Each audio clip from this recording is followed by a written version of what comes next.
নমস্কাৰ এই মুহূৰ্তত লৈ আহিছো এটা ডাঙৰ খবৰ ৰাজ্যৰ সুকে কোনে লুকাই থকা মাটিৰ দালাল সকল এতিয়া সাৱধান হওক কিয়নো দালাল সকলৰ বিৰুদ্ধে এতিয়া অভিযান চলিব আৰু প্ৰত্যেক গৰাকী দালাল এতিয়া সাৱধান হওক কিয়নো জেললৈ যাব লাগিব এতিয়া মুখ্যমন্ত্ৰী ডক্টৰ হিমন্ত বিশ্ব শৰ্মাৰ কঠোৰ হকিয়নি প্ৰত্যেকজন দালাল এতিয়া পৰিব জালত আৰু ইতিমধ্যে অসম আৰক্ষীয়ে অভিযান আৰম্ভ কৰিছে সবিশেষ তথ্য লৈ আহিছো এই মুহূৰ্তত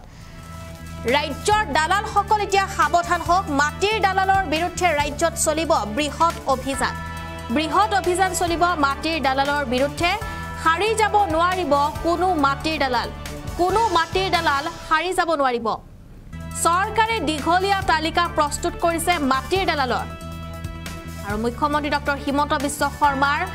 মাটিৰ দালালক এয়া বৃহৎ হকিয়নি মাটিৰ দালালক এয়া বৃহৎ হকিয়নি দিছে মুখ্যমন্ত্ৰী ডক্টৰ হিমন্ত বিশ্ব শৰ্মাই মাটিৰ দালালক এনএছএত গ্ৰেপ্তাৰ কৰা হ'ব মাটিৰ দালালক দীঘলীয়াকৈ জেলত থাকিব লাগিব মাটিৰ দালাল সকল আমি এই মুহূৰ্তত জনাই আছো এটা অতিকৈ গুৰুত্বপূৰ্ণ খবৰ যি সকল মাটিৰ দালাল আছে তেওঁলোক এতিয়া সাৱধান হোৱাটো অত্যন্ত জৰুৰী কিয়নো মাটিৰ দালাল সকল এতিয়া হাৰি যাব নোৱাৰিব প্ৰত্যেকজন মাটিৰ দালালক কৰা হ'ব অতি শীঘ্ৰেই গ্ৰেপ্তাৰ হ'ব মাটিৰ দালাল একশন মুদত এতিয়া হিমন্ত বিশ্ব শৰ্মাৰ চৰকাৰ মাটিৰ দালালৰ বিৰুদ্ধে পুনৰ যেটো এয়া কঠোৰ সিদ্ধান্ত লোৱা হৈছে মাটিৰ দালালৰ বিৰুদ্ধে দয়া নাই ক্ষমা নাই নীতি এটা মাটিৰ দালালক বিচাৰি গ্ৰেপ্তাৰ কৰিব অসম আৰক্ষীয়ে এনএছএৰ অধীনত গ্ৰেপ্তাৰ হৈ দীৰ্ঘ সময়ৰ বাবে জেল যাব লাগিব মাটিৰ দালাল জেলৰ ভাত খাবলৈ সাজু হওক মাটিৰ দালাল সকল কিয়নো অতি শীঘ্ৰেই মাটিৰ দালালক কৰা হ'ব আটক আৰু জেললৈ যাব লাগিব মাটিৰ দালালৰ বিৰুদ্ধে পুনৰ মুখ্যমন্ত্ৰীৰ এয়া কঠোৰ হকিয়নি পুনৰ মুখ্যমন্ত্ৰী গৰাকীয়ে এয়া বৃহৎ হকিয়নি দিছে মাটিৰ দালালক জেললৈ যাব লাগিব মাটিৰ দালাল সকল এই সন্দৰ্ভত মন্তব্য আছে সেয়া শুনাবলৈ চেষ্টা কৰিম এভিকশন কৰি ৰাখিব পাৰিছো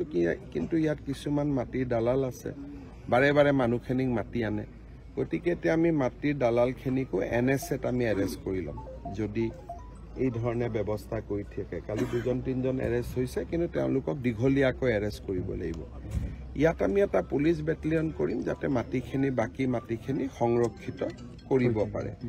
আৰু আমি সকলোৰে লগত আলোচনা কৰি অৱশিষ্ট মাটিখিনিও কেনেকৈ ভাল কামত মই এখন মেডিকেল কলেজৰো চিন্তা নদৰদি ৰাইজৰ লাভ হোৱা বোলে এখন ইউনিভাৰ্চিটি হ'ব পাৰে এখন মেডিকেল কলেজ হ'ব পাৰে যিখিনিয়ে সমূহ ৰাইজৰ লাভ কৰিব পাৰে লাহে তেনেকুৱা কিবা আমি আনিবৰ বাবে চেষ্টা কৰিব লাগিব আৰু ভূমিহীন জনজাতি লোক থাকিলে তেওঁলোকক আমি এলটমেণ্টটো দিব পাৰোঁ যদি কোনোবা ট্ৰাইবেল লেণ্ডলেছ ব্যক্তি আছে তেওঁলোকেও এলটমেণ্টটো ল'ব পাৰে কিন্তু মাটিখিনি আমি অকণমান ধুনীয়াকৈ সংৰক্ষণ কৰিম আৰু বেটেলিয়নটো আহিলে মাটিখিনি সংৰক্ষণ হৈ যাব কিমানমান ভূমি লোৱা হ'ব কেতিয়াৰ পৰা কাম আৰম্ভ হ'ব মই ভাবিছোঁ যে আমি আৰু 6 মাহৰ ভিতৰত ইয়াতে বেটেলিয়ন নিৰ্মাণৰ কামটো আৰম্ভ কৰিম আৰু 3 বছৰটো লাগিবই সম্পূৰ্ণ হওঁতে গতিকে সেই ধৰণে চলি গৈ থাকিব কিমান বিঘা সামৰিব ইয়াতে আমাৰ হাৰ্ডলি 100 বিঘা বেটেলিয়নৰ কাৰণে ইমান নালাগে 100 বিঘা মাটি আৰু আমি মাত্ৰ 100 বিঘাই মাটি ল'ম তাতকৈ বেছি ল'ম স্থানীয় ৰাইজৰ অভিযোগ আছে যিসকলক উচ্ছেদ কৰা হ'ল তাৰে কিছু সংখ্যকে আঁতৰি গৈছে কিন্তু যথেষ্ট ইয়াতে আছে কিছু সংখ্যকে মছজিদ এটাৰ কেন্দ্ৰ কৰি আছে কিন্তু কেছটো শেষ হৈ যাব মই এডভোকেট জেনেৰেলক কৈছোঁ কেছটো শেষ কৰিবৰ কাৰণে মানুহখিনি যাব খোজে মাটিৰ দালাল কেইজনে মাটি আনে গতিকে মই ভাবোঁ যে আজিৰ পৰা তেওঁলোকে গম পাব যে চৰকাৰ এইটোত কঠোৰ আৰু আমি কেতিয়াও পুনৰ বহিব নিদিওঁ আৰু এই ক্ষেত্ৰত কিবা বাধা হ'লে আমি তাক মোকাবিলা কৰিম কিন্তু যদি এই মানুহবিলাক লেণ্ডলেছ হয় যি জাগাৰ পৰা আহিছে আৰু যদি প্ৰকৃত ভাৰতীয় নাগৰিক হওক তেওঁলোকে দৰঙৰ পৰা আহিছে নগাঁৱৰ পৰা আহিছে তেওঁলোকক আমি নিজৰ ঘৰৰ জেগাতে মাটি দিব পাৰোঁ যদি লেণ্ডলেছ হয় নতুন জেগাত আহিব নালাগে যদি লেণ্ডলেছ হয় ভাৰতীয় নাগৰিক হয় আমিতো মাটি দিয়াত অসুবিধা নাই কিন্তু দালালৰ চক্ৰত তেওঁলোক পৰিব নালাগে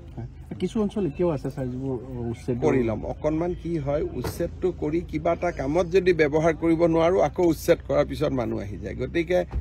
ধৰি লওক এটা ফিচাৰীত মাছ আছে আপুনি মাছটো ওলাব পাৰে কিন্তু যদি খোৱা মানুহ নাই বিক্ৰী কৰা জেগা নাই তেতিয়াহ'লে কি কৰিব সেইকাৰণে এইখিনি আমি হিচাপত ধৰি ৰাখিছোঁ কিবা ভাল চৰকাৰী আঁচনি আনিলে, কাৰণ ট্ৰাইবেল বেল্ট এণ্ড ব্লক ইয়াত যিকোনো আমি কৰিব নোৱাৰোঁ। ধৰক এখন মেডিকেল কলেজ আহিলে,